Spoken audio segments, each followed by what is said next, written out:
Hello everyone, this is Jenny at DeFi Mum, and today I am going to learn a bit more about DeFis that are not on Ethereum. So yeah, I've got my husband with me, thankfully, who will talk us through it. But yeah, so there are lots of different DeFis out there, and this is a blockchain that's not Ethereum, basically. Yeah, so DeFi is just a term for decentralized finance, and the majority of that has happened on the Ethereum blockchain. But there's no reason that DeFi has to be on the Ethereum blockchain. In fact, over the last really kind of 3 or 4 months, we've seen lots of other blockchains try and kind of copy the success of the DeFi dApps on Ethereum. I would say really no one has got close to Ethereum yet. Right, so it's quite advanced stuff, really, to try and start looking outside of Ethereum. Yeah, so I'm not gonna go into too much detail on this, but I think it's just kind of good to kind of whet people's appetites to the fact that DeFi, can live on any blockchain really, and I think particularly in 2021 we're going to see a lot of kind of new blockchains that people haven't really heard of very much of. They're going to be launching DeFi dApps, which are going to take a lot of the concepts that have been proven on Ethereum, but they're going to be kind of much faster in terms of how they operate. And as we always discussing, gas fees are a massive problem on Ethereum, particularly if you're using small amounts. And these new blockchains, the main advantage of them is some of them don't have any gas fees at all, or the gas fees are kind of very, very, very small. Yeah, I was just going to say, so what would the benefits be of kind of looking at? So that's one. Are there any more? Well, it can be, because these blockchains do operate much quicker. You can have just kind of better features. Kind of, it feels more. The moment when we do anything on Ethereum, it's just like you do it and then you wait for a minute or something, or up to a minute, and it just feels a bit weird. Yeah. But some of these other ones would just feel like a normal web application where you're just doing stuff, and it feels a bit more natural. So potentially there's different products that could come out there. But is it more risky? Or? Well, yeah, to some degree. I mean, Ethereum's been around for the longest, and Ethereum hasn't had any serious hacks on it. Whereas obviously these newer blockchains just haven't been tested in the same way. So, I mean, obviously, as sensible people, we're not risking more money than we can afford to lose. We're putting very small amounts in. Yeah. So it wouldn't matter from that point of view. But yeah, there is definitely more risk involved. So the one we're looking at is Venus. Yeah. So let's just go through. I'm going to go through this quickly. There's going to be a lot of quite complicated stuff, so I wouldn't worry too much, about the detail of it. I'm just trying to really.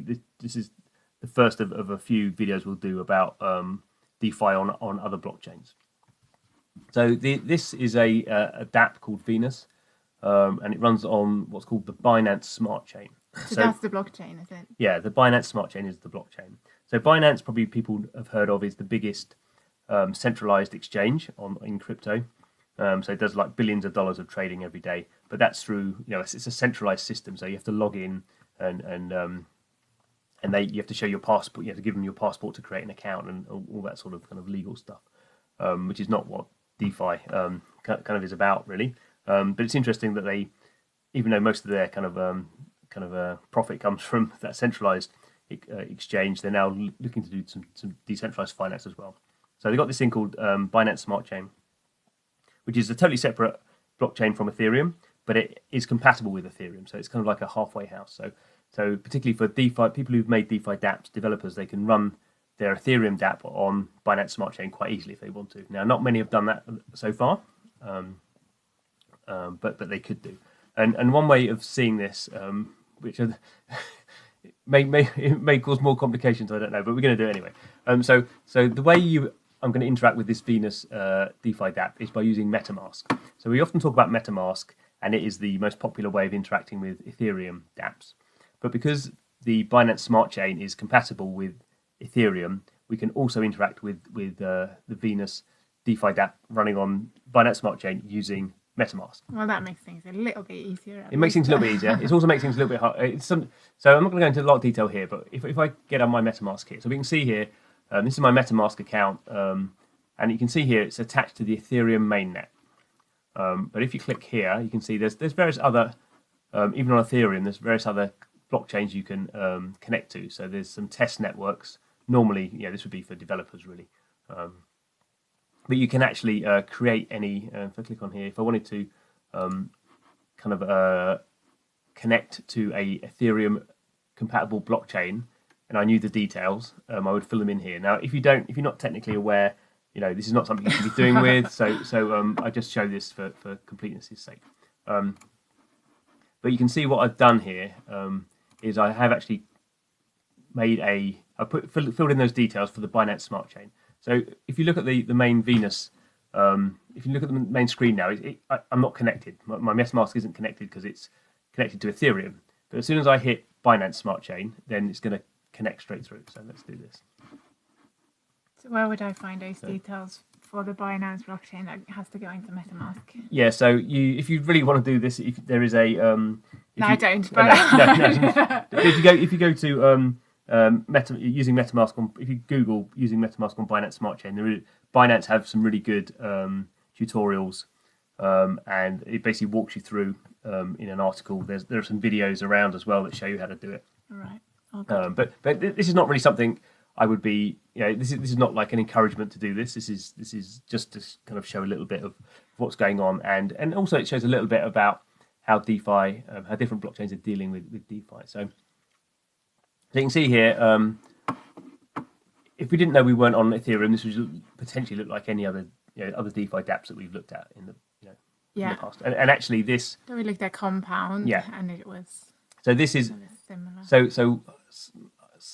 some of the features on Venus are very much like Compound, and actually, some of the features are very much like a dApp called MakerDAO, which is involved with the DAI stablecoin. So Venus is in fact a kind of mashup between Compound and MakerDAO, and we do see with these new blockchains trying to do DeFi, they look to see what's worked on Ethereum and they try and kind of copy those ideas and maybe mash them up a little bit. So in the simplest form, what we've got here is Compound. So we can see here, this is exactly the same as Compound. It says supply market. So you can see here, there's this asset BNB. This is the main Binance token. So this is the equivalent. This is Binance's equivalent of ETH. Right. Okay. So if I go to my MetaMask up here, the kind of native asset is the BNB token. So that's the Binance token. So I've supplied as collateral 1.5 of these Binance tokens, which is currently $61.23. And then I have used that and I've borrowed 18.33 currently dollars worth of this token. So this is the Venus token. This is the kind of the governance token of this dApp. So like in Compound we have Comp. Yeah. In this dApp we have this Venus token. So this is created basically to kind of be a reward token and to do governance, which we'll have a look at. So I've got 3 of those, and the combination of this is I'm earning some interest by supplying this BNB token. My debt is going up all the time. So you can see my debt. I borrowed 3 of these Venus tokens, and now my debt has gone up a little bit, 0.0002. So I'm gonna have to pay back more than I put in, obviously. But I'm also gaining. I'm gaining some interest. I'm gaining some of these tokens as a kind of reward as well. So overall, where can you see your yield farming rewards? Well, it's up here, so it's a bit like Compound. So if you see, if I switch this off. So without these tokens, without the Venus tokens, I'm only getting 1.37%. Right. But with the Venus tokens I'm earning for using it, I'm getting quite a big. Okay. Yeah. And at the moment this dApp's quite new, so I'm sure these levels will go down in future. But at the moment they're really trying to get people in. Yeah. So there's a whole bunch of different tokens you can supply. And obviously a whole bunch of different tokens you can borrow. So some of these tokens look, they're familiar. There's ETH, there's some Litecoin. But we have to remember these are running on the Binance Smart Chain. So the ETH here is not the ETH that's running on Ethereum because they're totally different blockchains. I'm not going to go into too much detail on this. There's this other thing called Vi. which is a stable coin. So it's like DAI. So 1 VI equals $1.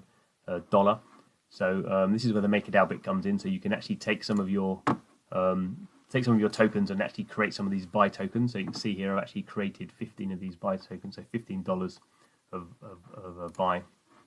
And that's where my total balance is. So my total balance is $18 of this token and then $15 of this token. So that's kind of where my total debt is. That's the debt I owe.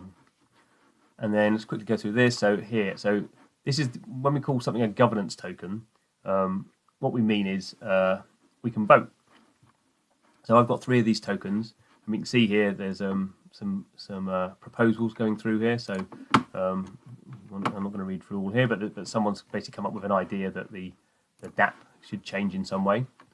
And basically this gets created, and then people vote on it, and I voted. Is this something exclusive to Venus, or Yes. is this in Compound as well? Well, Compound would have its own governance, yeah. But the voting bit that's part of. Yeah. Okay. So it's why we call it a governance token, because by owning these tokens, you can vote on what's going on, and obviously at the level we're at, our vote is kind of meaningless. Yeah. But for the people who own a lot of these things, obviously you had $1 million worth of value in here, then you might have some quite good ideas about going forward. You might have some bad ideas as well, but and you'd be rewarded more if you had more already. Yeah.